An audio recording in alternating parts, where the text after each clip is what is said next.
اسی طریقے سے محترم برہان کیا ہے؟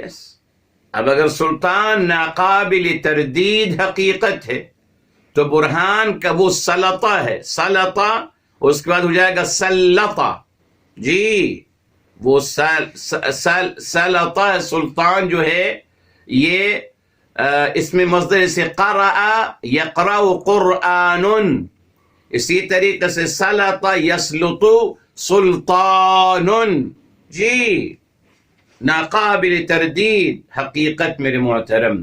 تو برہان کیا ہے میرے محترم؟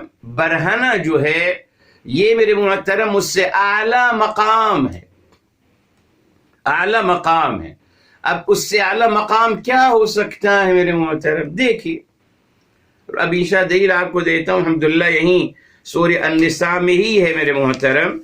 یہ دیکھیں فرمایا یا ایھا الناس قد جاءکم برہان من ربکم، 173 ہے النساء کی ہی آگے 173، یا ایھا الناس اے لوگو قد یقیناً جاکم آئے ہیں آپ کے پاس برہان من ربکم، برہان آیا ہے آپ کے لیے من ربکم، آپ کے رب ذوالجلال کی طرف۔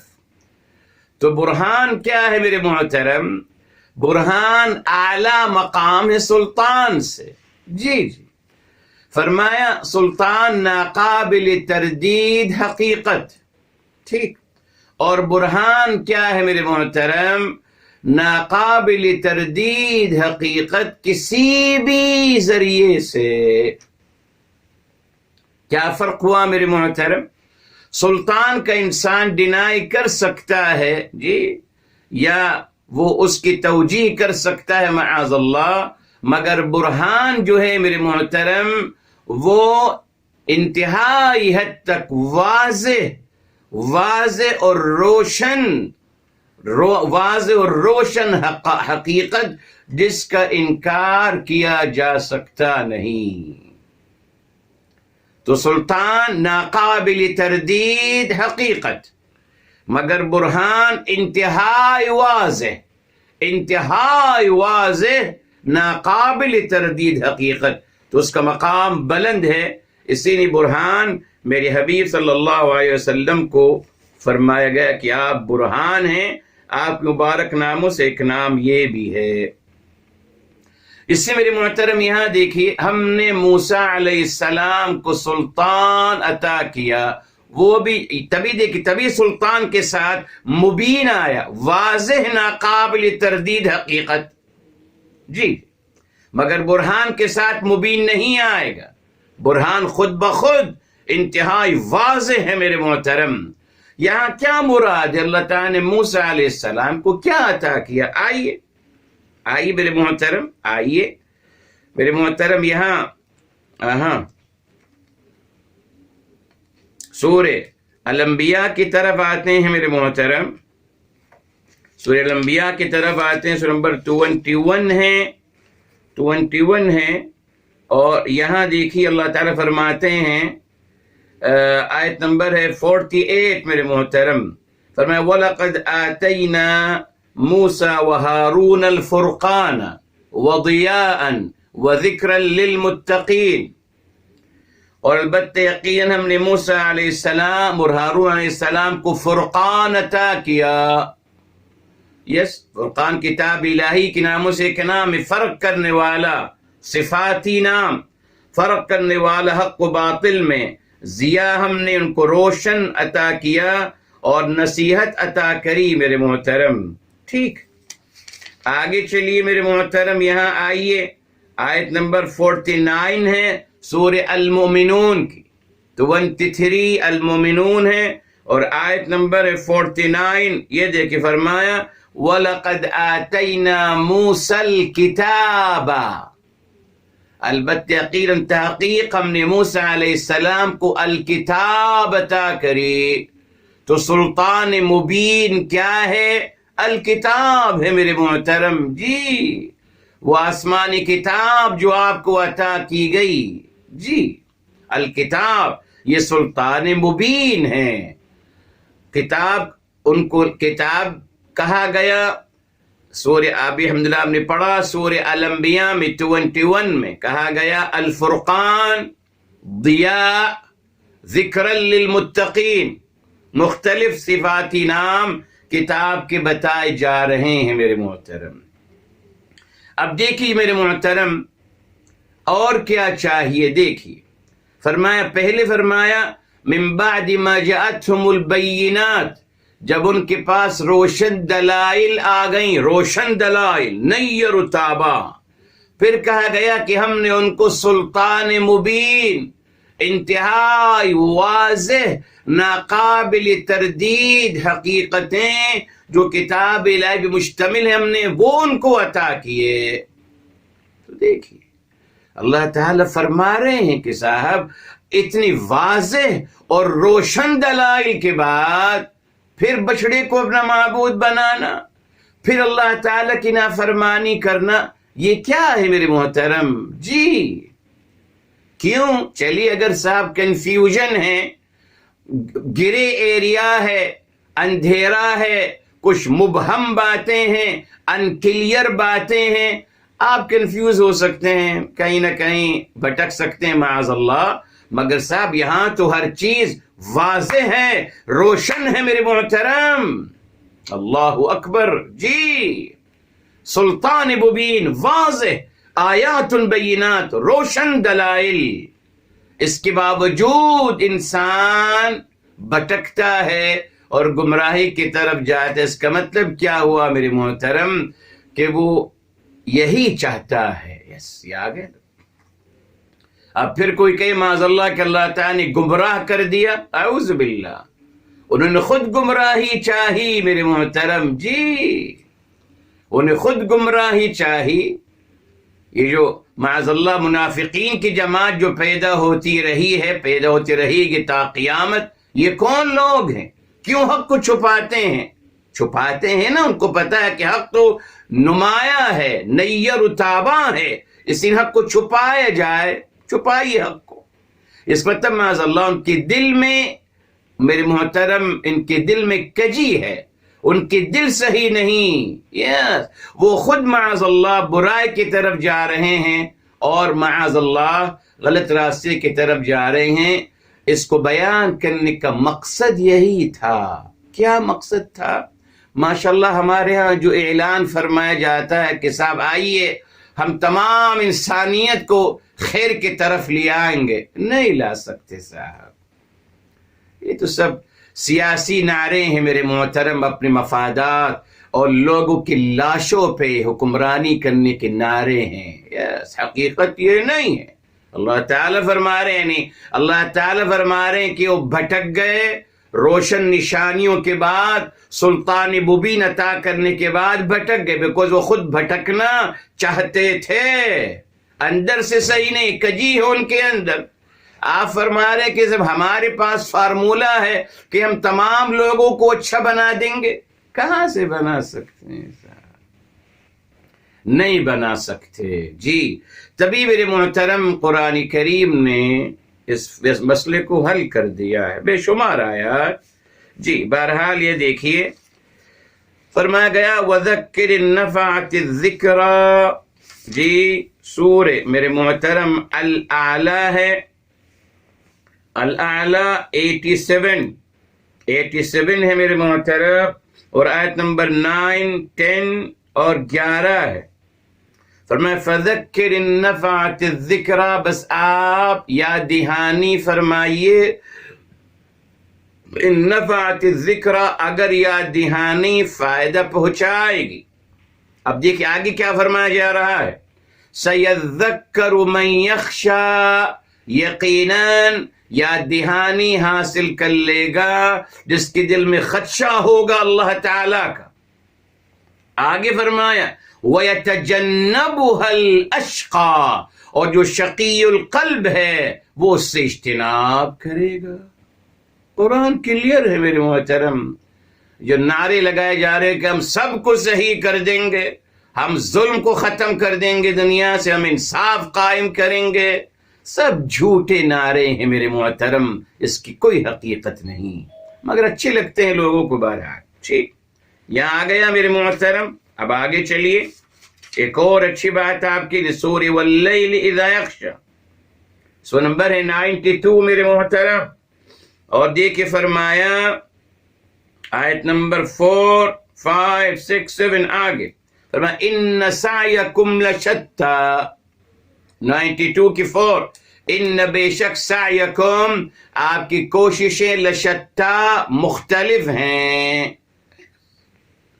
فَأَمَّا مَنْ أَعْطَى وَاتَّقَى مختلف ہیں جو آپ میں سے اللہ تعالیٰ کی راہ میں خرچ کرتا ہے اور اپنا باطن و ظاہر یکساں رکھتا ہے، اور صدق بالحسنى اور اچھائی پر یقین رکھتا ہے، تبھی عمل کرتا ہے اچھائی پر۔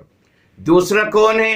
اما من بخل واستغنى، جو بخل کر رہا ہے میرے محترم اور اللہ تعالیٰ کی تعلیمات سے بے پرواہی برت رہا ہے، وَكَذَّبَ بِالْحُسْنَى اور اچھائی کا انکار جٹلا رہا ہے اچھائی کو، تبھی اس پہ عمل نہیں کر رہا۔ دو قسم کے لوگ ہیں میرے محترم، جی تو اللہ نے بتا دیا کہ دو قسم کے لوگ رہیں گے۔ تسلی دی جا رہی ہے میرے محترم کہ آپ جب بھی اللہ تعالیٰ کا پیغام کسی کے ساتھ شیئر کریں، ان دو رد عمل کی تیار رہیے۔ کون سے دو رد عمل؟ کہ صاحب کچھ لوگ مانیں گے، کچھ لوگ نہ مانیں گے، ختم۔ اب مجھے جو سکھایا جاتا کہ نہیں صاحب آپ کا کمال ہے، آپ جو سب کو منوانا ہے، ارے سر انبیاء علیہ السلام نہ منوا سکے میرے محترم، ہم منوائیں گے، ماشاءاللہ کیا کمال ہے جی۔ انبیاء علیہ السلام جو مؤید بروح القدس ہوتے ہیں، مؤید بالمعجزات، مؤید بالبراہین ہوتے ہیں، وہ تو نہیں بدل سکے تمام انسانیت کو، صاحب نہیں بدل سکے۔ آپ بدل دیں گے؟ آج کے لوگ بدلنے کا دعویٰ کرتے ہیں، بہرحال قرآن نہیں پڑھتے میرے محترم، قرآن وضاحت کرتا ہے جی، تبھی تو روکا جاتا ہے ہم سے، تبھی تو وہ غلط بات کیسے آپ کے ذہن میں دل میں ڈالیں گے جب آپ قرآن نہیں پڑھیں گے۔ جب آپ قرآن پڑھیں گے تو آپ ان سے کہہ سکتے ہیں کہ صاحب ایسا مت کہیے، اللہ تعالیٰ فرما رہے ہیں کہ کچھ لوگ اجتناب کریں گے، کچھ لوگ دور بھاگیں گے تعلیمات الہی سے، کچھ لوگ اللہ تعالیٰ کی نافرمانی کا راستہ یقیناً اختیار کریں گے، تو پھر اسی تیار رہنا چاہیے میرے محترم، دل برداشتہ نہیں ہونا چاہیے۔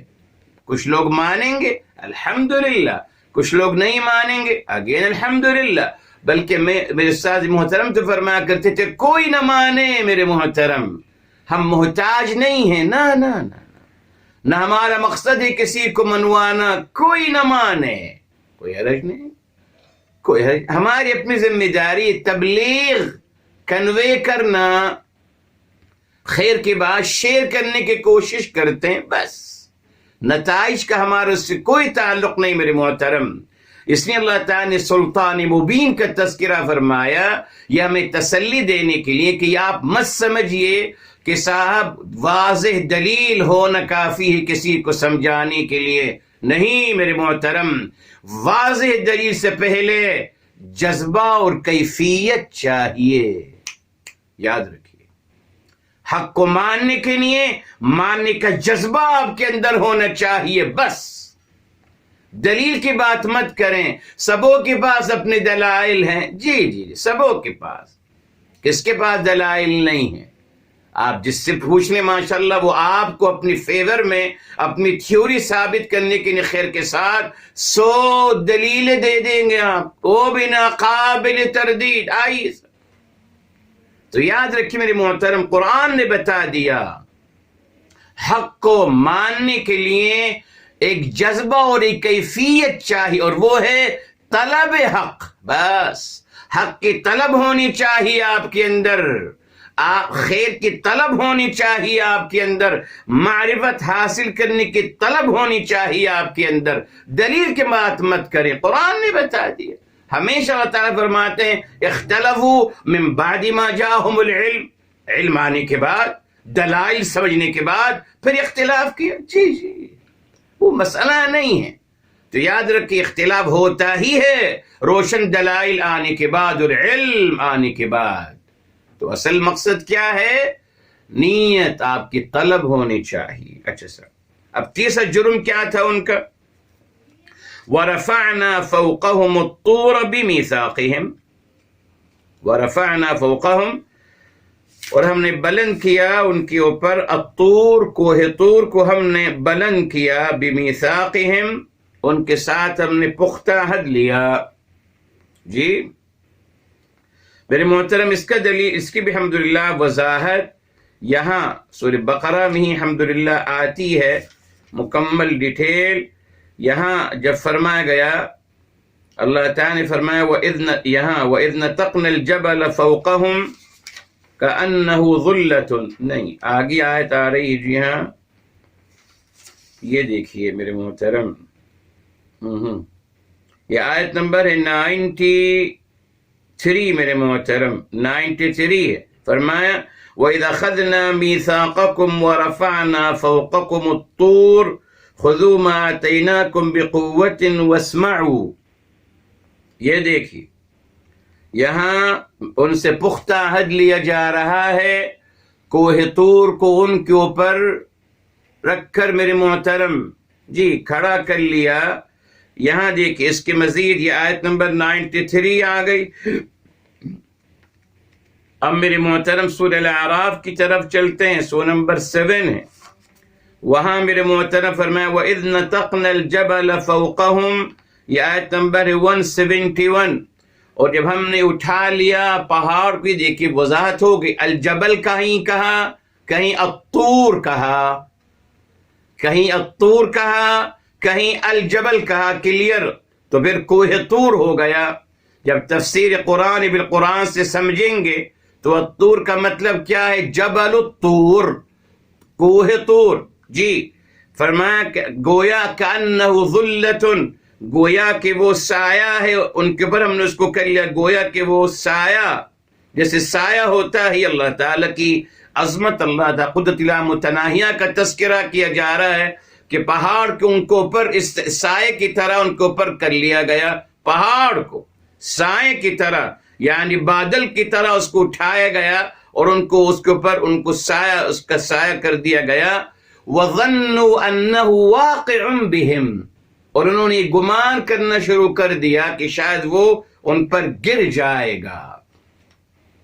یہ میری محترم یہ کس کے لیے کیا گیا تھا؟ آپ کو لگتا ہے نا، شاید یہاں آپ کو لگے گا کہ صاحب یہاں فورس کیا جا رہا ہے نا، فورس کیا جا رہا ہے نا. جب پہاڑ ان کے اوپر، پہاڑ کو اٹھا کر ان کے اوپر سائے کی طرح، بادلوں کی طرح ان کے اوپر رکھا جا رہا ہے جی. اور پھر ان سے کہا جا رہا ہے خذوا ما آتیناکم بقوت، لے لو جو ہم نے آپ کو عطا کیا قوت اور مضبوطی کے ساتھ. تو بظاہر میرے محترم یہاں ایک فورس نظر آ رہی ہے نا بظاہر، مگر ایسا نہیں ہے میرے محترم جی. اس نے دیکھنا پڑے گا میرے محترم یہ کن کی بات ہو رہی ہے میرے محترم جی. یہ پوری قوم کی بات ہو رہی ہے؟ ہرگز نہیں. یہ اللہ تعالیٰ کا قانون تو نہیں. جب فرما دیا گیا میرے محترم قرآن کریم میں لا اکراہ فی الدین، سورہ آیت الکرسی کے بعد کی آیت سورہ بقرہ میں لا اکراہ فی الدین، دین میں فورس نہیں ہے، جبر نہیں ہے، زبردستی نہیں ہے. تو پھر یہ کیا ہو رہا ہے؟ یہ سوال ٹھیک ہے، یہی میں چاہتا ہوں کہ آپ سوچنا شروع کر دیں میرے محترم جی. بہت ساری باتیں میرے محترم جب آپ قرآن میں دیکھیں گے تو ان کو دیکھنا پڑے گا اور ان کو سمجھنا پڑے گا کس کنٹیکس میں ان کو کہا گیا ہے. تو میرے محترم یہ جو قوم ہے موسیٰ علیہ السلام کی، ساری قوم کا تذکرہ نہیں کیا جا رہا. نہیں. ہوا کیا ہے میرے محترم؟ آئیے سورہ الاعراف ہی کی طرف آتے ہیں میرے محترم. ہوا یہ ہے، یہ آیت نمبر ہے 155 میرے محترم، 155. کیا ہے ادھر؟ فرمایا وَاخْتَارَ مُوسَىٰ قَوْمَهُ 70 رَجُلًا لِمِيقَاتِنَا، موسیٰ علیہ السلام نے 70 میرے محترم اپنے ساتھی، اپنے قوم میں سے 70 لوگوں کو چنا ہماری ملاقات کے لیے. ٹھیک ہے. اللہ تعالیٰ نے موسیٰ علیہ السلام کو بلایا. موسیٰ علیہ السلام نے اپنے قوم میں سے قریب کو چنا. یا دیکھ قریب کو 70 آدمی اپنے قوم سے چنے اور فرمایا آپ میرے ساتھ چلیے. جناب موسیٰ علیہ السلام نے کیا چاہا کہ یہ جائیں گے میرے ساتھ اور دیکھیں گے کہ وہاں اللہ تعالیٰ سے میری ملاقات ہوئے گی تو الحمدللہ یہ لوگ مجھے سپورٹ کریں گے دین کے کام میں. یہ گواہ ہوں گے نا, کچھ تو گواہی ان کو وہاں مل جائے گی. یہ عینی گواہ ہوں گے کہ مجھے کیا اللہ تعالیٰ کی طرف سے کیا بات ہوئی ہے, کیا گفتگو ہوئی ہے, تو یہ میرے لیے سپورٹ بنیں گے آ کر اپنے قوم کو جب میں دعوت دوں گا. آپ نے ایسا کیا. اللہ تعالیٰ کو منظور کچھ اور تھا میرے محترم. جی دیکھیے سورہ بقرہ میں آ گیا. ان 70 لوگوں نے کیا کہا میرے محترم, جب انہوں نے کہا کہ میں اللہ تعالیٰ سے ملاقات کر کے آیا ہوں. اب یہ دیکھیے یہاں آیت نمبر 55, وہ پلٹ گئے. وَإِذْ قُلْتُمْ يَا مُوسَىٰ, اور یاد کرو اور آپ صلی اللہ علیہ وسلم یاد کریں جب آپ لوگوں نے کہا تھا اے موسیٰ علیہ السلام لَن نُؤْمِنَ لَكَ, ہم آپ پر ایمان نہیں لائیں گے حَتَّى نَرَى اللَّهَ جَهْرَةً, یہاں تک کہ ہم اللہ تعالیٰ کو علی الاعلان نہ دیکھ لیں. جب اللہ کی نبی موسیٰ علیہ السلام نے ان سے کہا کہ میں اللہ تعالیٰ سے ملاقات کر کے آیا ہوں, ان سے ہم کلام ہوا ہوں, جی تو اس کے بجائے کہ وہ ایمان لاتے سر خم تسلیم کرتے, وہ بھی بہک گئے. وہاں ان کی نیتیں بدل گئیں, وہ بھی نافرمانی کی طرف چلے گئے اور انہوں نے کہنا شروع کر دیا کہ ہم بھی اللہ تعالیٰ کا دیدار کریں گے. ٹھیک, یہ کون ہے؟ یہ 70 جن کو آپ اپنے ساتھ چن کے لے کے گئے تھے. اللہ تعالیٰ کا فوراً فیصلہ ہوا. فَأَخَذَتْكُمُ الصَّاعِقَةُ, جی فَأَخَذَتْكُمُ الصَّاعِقَةُ وَأَنْتُمْ, وہی جو ہم نے بتایا, تیز آواز, کڑک اور چمک کی تیز آواز نے, چیخ نے ان کو پکڑ لیا اور وہ ہلاک ہو گئے. ٹھیک ہے صاحب, ہلاک ہو گئے. ٹھیک ہے. موسیٰ علیہ السلام ان کو اپنے ساتھ لائے اپنے سپورٹ کے لیے. اللہ تعالیٰ کی حکمت کچھ اور تھی. یہ پلٹ جاتے ہیں, مطالبہ کرتے ہیں دیدار کا, معاذ اللہ وہ بھی کفر کی نیت سے, تو اللہ تعالیٰ ان کو ہلاک کر دیتے ہیں. اب کیا ہوگا میرے محترم؟ جی اب کیا ہوگا؟ اب دیکھیے, اب آتے ہیں پھر واپس سورہ اعراف کی طرف, آیت نمبر 155. اب یہاں دیکھیے, فَلَمَّا أَخَذَتْهُمُ الرَّجْفَةُ, جب اس تیز آواز نے ان کو پکڑ لیا. اب جناب موسیٰ علیہ السلام فرما رہے ہیں, قَالَ رَبِّ لَوْ شِئْتَ أَهْلَكْتَهُمْ مِنْ قَبْلُ وَإِيَّايَ, رب کریم اگر آپ چاہتے تو آپ ان کو ہلاک کر دیتے, مجھے بھی کر دیتے.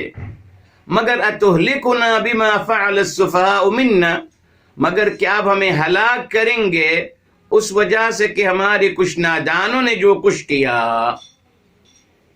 تو جناب موسیٰ علیہ السلام درخواست کر رہے ہیں اللہ تعالیٰ سے کہ اللہ تعالیٰ ان کو معاف کر دیجئے, یہ نادان تھے. اور پھر میرے محترم یہ بھی ہے, اب جب یہ واپس جائیں گے اپنے قوم کی طرف, جی قوم سب سے پہلے کوشچن کرے گی, صاحب وہ 70 لوگ کہاں ہیں ہمارے؟ تو اگر یہ کہا جائے گا کہ وہ ہلاک ہو گئے تو پھر کام دعوت کا اور دین کو بڑھنے کا الجھ جائے گا. اسی نے جناب موسیٰ علیہ السلام درخواست کری کہ پروردگار عالم ہلاک مت کیجیے. اب قرآن میں آ گیا میرے محترم, اب سورہ بقرہ کی طرح بات یہ دیکھیے, یہ واقعہ کہاں کہاں بیان کیا گیا, کون سی بات پہلے ہے کون سی بات بعد میں ہے, یہ مکمل قرآن میں موجود ہے. جی یہ آیت نمبر 56 سورہ بقرہ کی, اللہ تعالیٰ ان کی الاعراف کی بات کا الحمدللہ تعالیٰ نے قبول کے لیے ان کی دعا, اور فرمایا ثم بعثناکم من بعد موتکم لعلکم تشکرون, پھر ہم نے آپ کو پھر دوبارہ زندہ کر دیا آپ کو موت دینے کے بعد, شاید کہ آپ شکر گزار بنو. موسیٰ علیہ السلام کی دعا سورہ الاعراف میں قبول ہوئی اور ان کو یہاں دوبارہ زندہ کر دیا گیا ان کو موت دینے کے بعد. ٹھیک. اب ان لوگوں کی نہیں میرے محترم جی، یہ صرف جو 70 لوگ ہیں ان سے اللہ تعالی نے اب ایک پختہ عہد لیا. کیوں؟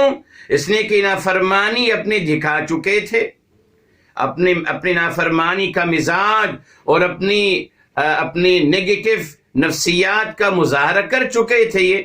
تبھی اللہ تعالیٰ صرف ان کے ساتھ میرے محترم اور کسی کے ساتھ نہیں، جی ان 70 لوگوں کے ساتھ صرف اللہ تعالیٰ نے باقاعدہ کوہ پہاڑ کو ان کے اوپر کر دیا سائبان کے مانند، اور ان سے کہا گیا کہ آپ جو کچھ اب آپ کو عطا کیا جا رہا ہے جی اس کو آپ مضبوطی سے پکڑ لیجئے.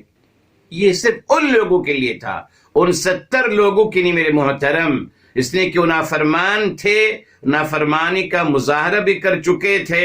یہ رول عام نہیں ہے معاذ اللہ اللہ تعالیٰ کا. جی قرآن کریم کنفلکٹ نہیں کرتا آپس میں نا.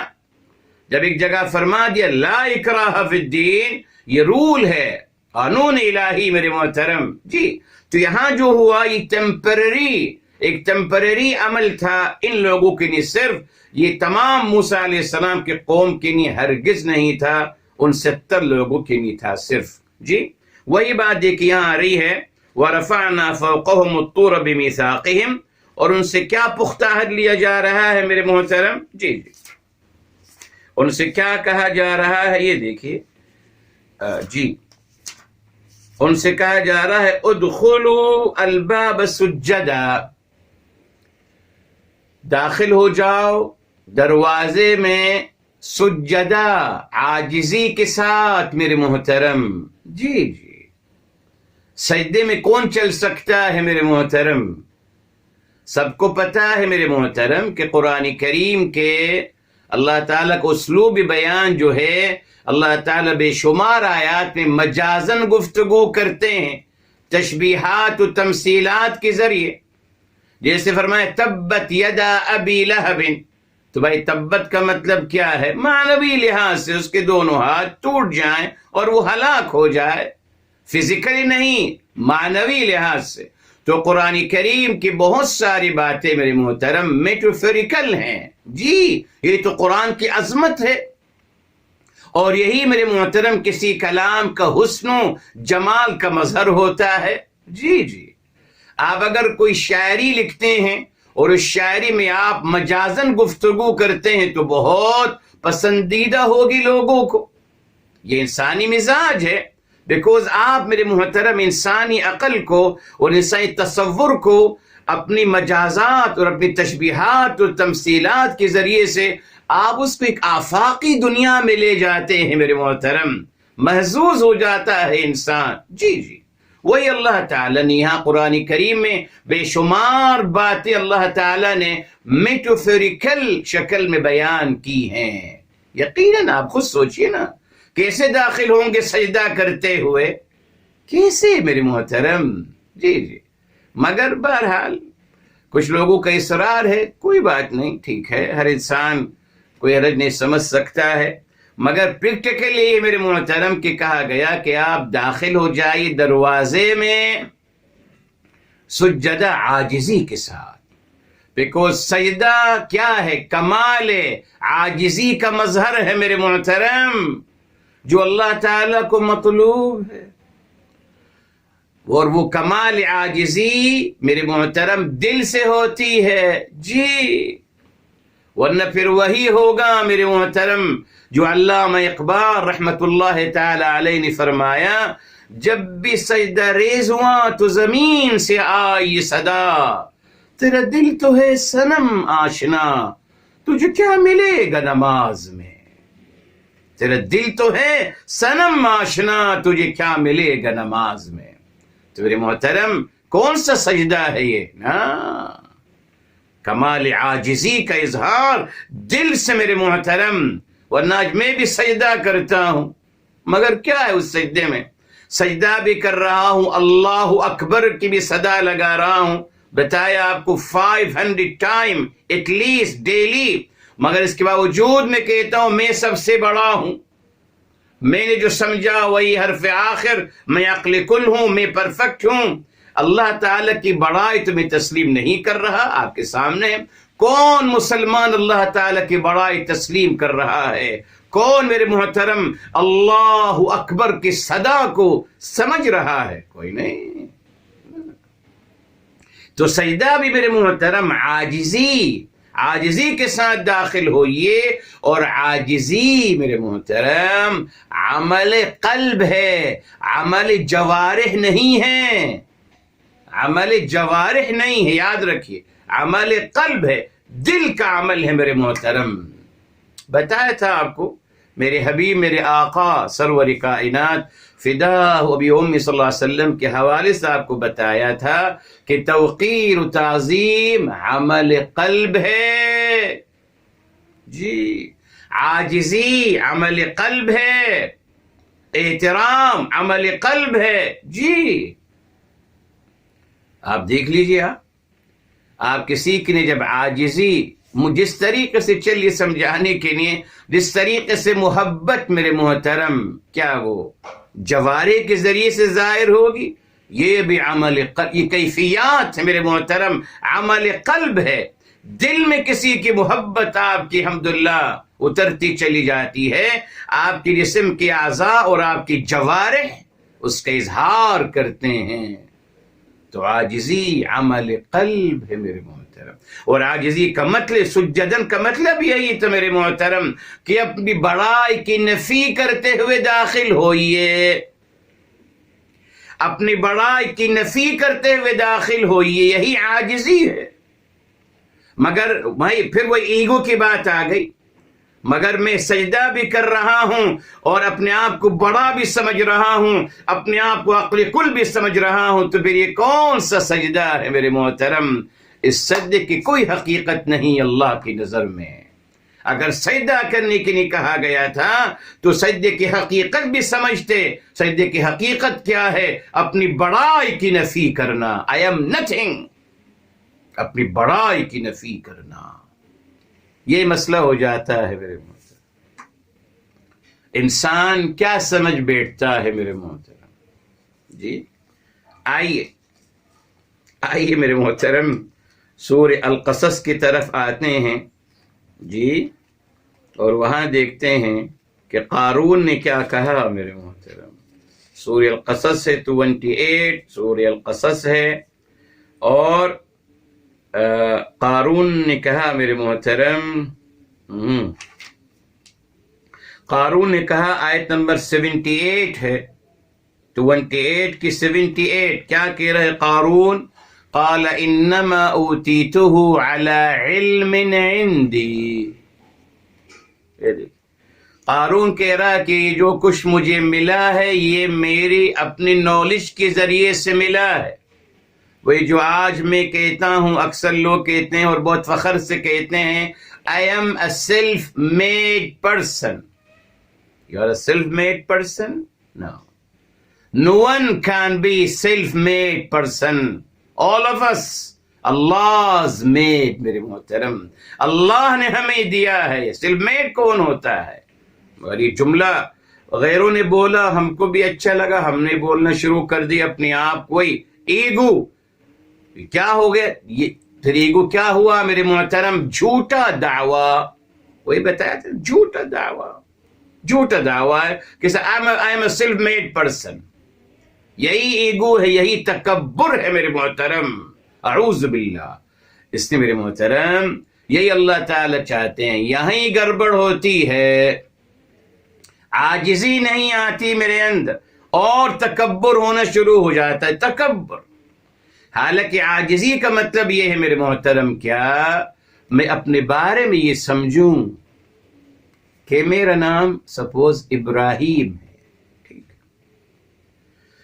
اللہ تعالیٰ جو صلاحیت عطا کری وہ من جانب اللہ ہے، وہ اللہ کا عطا کردہ تحفہ ہے، میں وہ نہیں جو عطا کیا گیا، میں اصلاً یوں ابراہیم ہوں، میں اصلاً ابراہیم ہوں، تکبر کبھی نہیں ہوگا۔ میں اپنی حقیقت کو جانوں گا اور سمجھوں گا میرے محترم، میں یہ ہوں۔ جو کچھ صلاحیتیں عطا کی گئی وہ من جانب اللہ ہے، اللہ تعالیٰ کا تحفہ ہے۔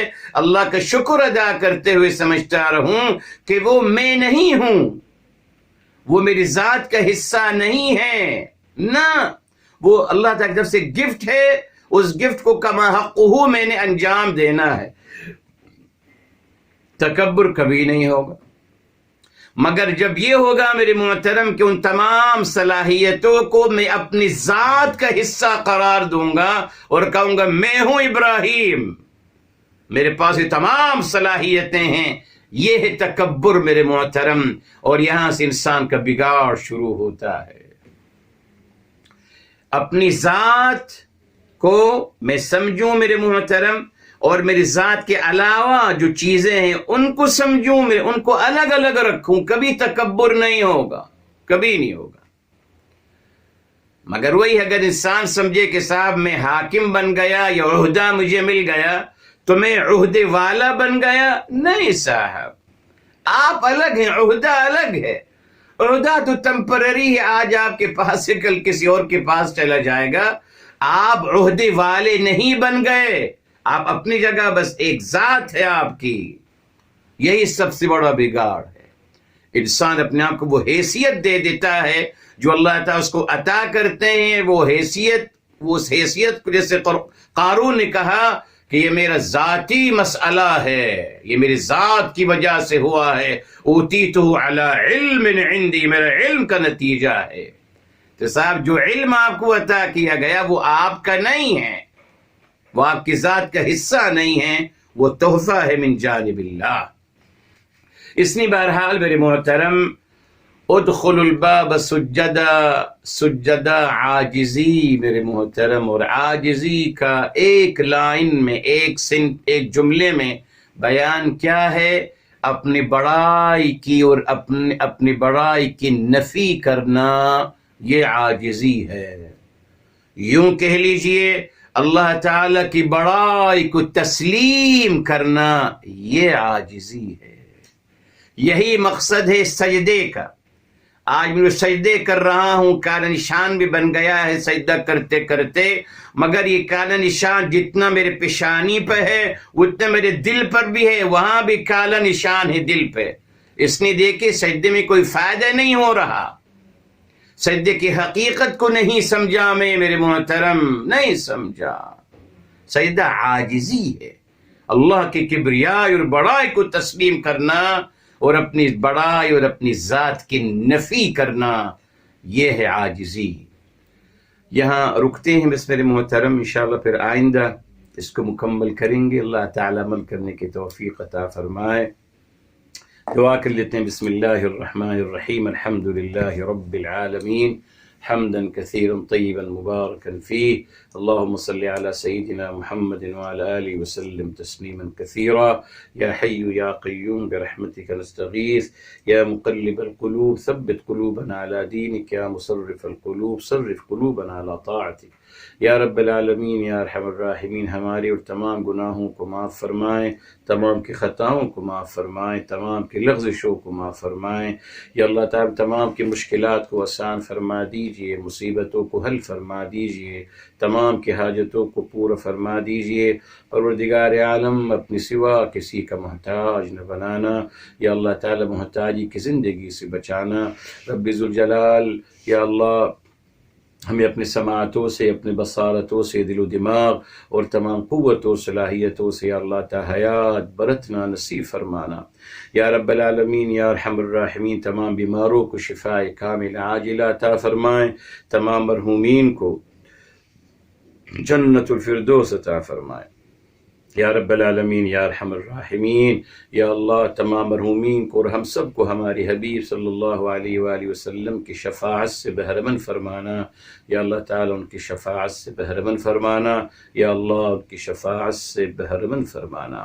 وآخر دعوانا الحمد للہ رب العالمین، وصلی اللہ علی نبینا وحبیبنا محمد وعلی آلہ وصحبہ اجمعین برحمتک یا ارحم الراحمین۔